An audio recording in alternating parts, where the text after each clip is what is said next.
دوستو یہ بات ہے 11 اگست 1676 کی، جب بہت ساری ننز سسلی کے ایک چرچ پالما ڈے مونٹیاریو میں اپنی عبادت کر رہی تھیں۔ جب ننز نے دیکھا کہ ان کی ایک سسٹر ماریا غائب ہے تو وہ جلدی سے اس کو تلاش کرنے لگیں۔ کافی ڈھونڈنے کے بعد بھی وہ نہ ملی۔ جب وہ ایک کمرے میں داخل ہونے لگیں تو اس کمرے سے چیخوں اور سسکیوں کی آوازیں آ رہی تھیں۔ جب ننز نے دروازہ کھولا اور جو دیکھا وہ ایک عجیب اور ڈرا دینے والی پہیلی بن گئی جو کہ اگلے 300 سال تک بھی نہیں سلجھ سکی۔ جن اور چڑیلوں کا چمٹ جانا صدیوں سے چلا آ رہا ہے اور اب ڈرامہ اور فلموں سے یہ چیز اور زیادہ عام ہو گئی ہے، لیکن حقیقت میں ایسے واقعات بہت کم رونما ہوئے ہیں۔ یہ سب سے تازہ واقعہ ہے جس کو میڈیکل اور نفسیات بیان کرنے سے آ رہی ہے۔ سائنس سے پہلے لوگ اپنے سارے مسائل کا حل مذہب میں ڈھونڈتے تھے۔ یہ واقعہ بھی ایسا ہی ہے۔ یہ نن اپنی ساری زندگی چرچ کے لیے مختص کر چکی تھی اور بہت زیادہ متقی اور پرہیزگار تھی، اور ان کے بھٹکنے کا چانس بھی بہت کم تھا۔ لیکن شیطان ماریا پر قبضہ کر لیتا ہے اور ایک پیغام چھوڑ جاتا ہے۔ یہ کہانی سسٹر ماریا کے خط کی جو شیطان کی طرف سے اس کو ملتا ہے۔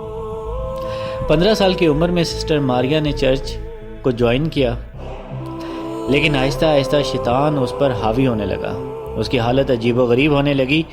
وہ اپنی ساتھی ننز کو بتایا کرتی تھی کہ وہ اس کو خدا سے دور کر رہا ہے۔ وہ پریشان رہتی، اس کی نیند بھی پوری نہ ہوتی۔ ایک دن وہ اپنا دل ہلکا کرنے کے لیے چرچ کے پادری کے سامنے کنفیشن کرنے جاتی ہے، لیکن دوران کنفیشن اس کی آواز بدل جاتی ہے اور لہجہ اس کا بدتمیزانہ ہو جاتا ہے۔ حیرانی کی بات یہ ہے کہ اس کو بعد میں یاد بھی نہیں رہتا کہ اس نے ایسا کیوں کیا۔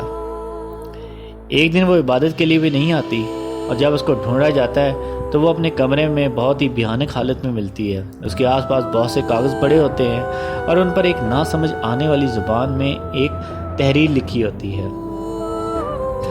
2017 میں سائنسدانوں نے 70% جو اس کو خط کو ڈیکوڈ کر لیا، اور وہ بھی بہت ہی بڑے اچھے قسم کے سافٹ ویئر کی مدد سے۔ تو دل دہلا دینے والی بات سامنے آئی کہ یہ سب کچھ خدا کے خلاف لکھا ہوا تھا۔ کہتے ہیں یہ لکھوانے والا لوسیفر تھا، اس لیے اس کو شیطان کا خط بھی کہتے ہیں۔ اس کے اندر کچھ جملے تھے جو میں آپ کو بتاتا ہوں۔ God thinks he can free mortals. This system works for no one. ایک اور جگہ لکھا تھا God does not exist. Trinity is fake. There is only me. دوستو بتائیں آپ کو کیسی لگی یہ مسٹیریس کہانی۔ آپ لوگ اپنی رائے کا اظہار کمنٹس میں کر سکتے ہیں۔ چینل کو لائک کریں، سبسکرائب کریں اور شیئر کریں۔ شکریہ۔